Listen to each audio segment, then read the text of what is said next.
Sacrifice. My mom only had one eye. I hated her. She was such an embarrassment. My mom ran a small shop at a flea market. She collected little weeds and such to sell. Anything for the money we needed. She was such an embarrassment. There was this one day during elementary school. I remember that it was field day and my mom came. I was so embarrassed. How could she do this to me? I threw her a hateful look and ran out.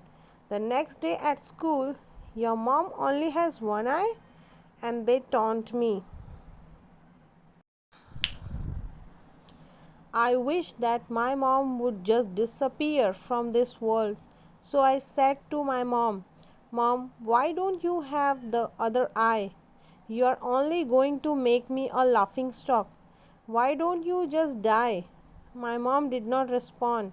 I guess I felt a little bad, but at the same time, it felt good to think that I had said what I had wanted to say all this time. Maybe it was because my mom hadn't punished me, but I didn't think that I had hurt her feelings very badly. That night, I woke up and went to the kitchen to get a glass of water. My mom was crying there so quietly, as if she was afraid that she might wake me. I took a look at her and then turned away. Because of the thing I had said to her earlier, there was something pinching at me in the corner of my heart. Even so, I hated my mother who was crying out of her one eye. So I told myself that I would grow up and become successful because I hated my one eyed mom and our desperate poverty. Then I studied really hard. I left my mother and came to Seoul and studied. And I got accepted in the Seoul University with all the confidence I had. Then I got married. I bought a house of my own. Then I had kids too. Now I am living happily as a successful man. I like it here because it's a place that doesn't remind me of my mom. This happiness was getting bigger and bigger when someone unexpected came to see me. What? Who is this? It was my mother, still with her one eye. It felt as if the whole sky was falling apart on me. My little girl ran away, scared of my mom's eye, and I asked her, Who are you? I don't know you. As if I tried to make that real, I screamed at her. How dare you come to my house and scare my daughter?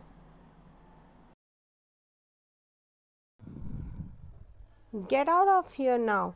And to this, my mother quietly answered, Oh, I'm so sorry. I may have gotten the wrong address. And she disappeared. Thank goodness she doesn't recognize me. I was quite relieved. I told myself that I wasn't going to care or think about this for the rest of my life.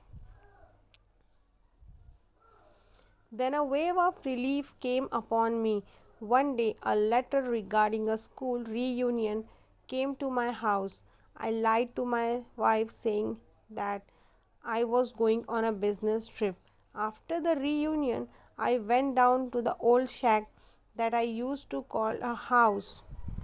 Just out of curiosity, there I found my mother fallen on the cold ground, but I did not shed a single tear. She had a piece of paper in her hand. It was a letter to me. She wrote, My son, I think my life has been long enough now, and I won't visit Seoul anymore. But would it be too much to ask if I wanted you to come visit me once in a while? I miss you so much, and I was so glad when I heard you were coming for the reunion.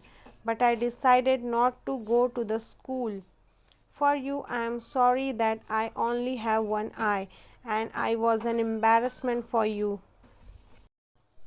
You see, when you were very little, you got into an accident and lost your eye. As a mother, I couldn't stand watching you having to grow up with only one eye, so I gave you mine. I was so proud of my son that was seeing a whole new world for me in my place with that eye.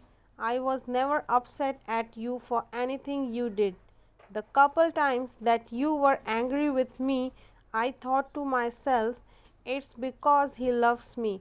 I miss the times when you were still young around me. I miss you so much. I love you. You mean the world to me. My world shattered. I hated the person who only lived for me. I cried for my mother. I didn't know of any way that will make up for my worst deeds. Moral: never ever hate anyone for their disabilities. Never disrespect your parents. Don't ignore and underestimate their sacrifices. They give us life. They raise us better than they had been. They give and keep trying to give better than they ever had. They never wish unwell for their kids, even in their wildest dreams. They always try showing right path and being motivator. Parents give up all for kids, forgive all mistakes made by kids. There is no way to repay what they done for kids. All we can do is try giving what they need, and it is just time, love, and respect.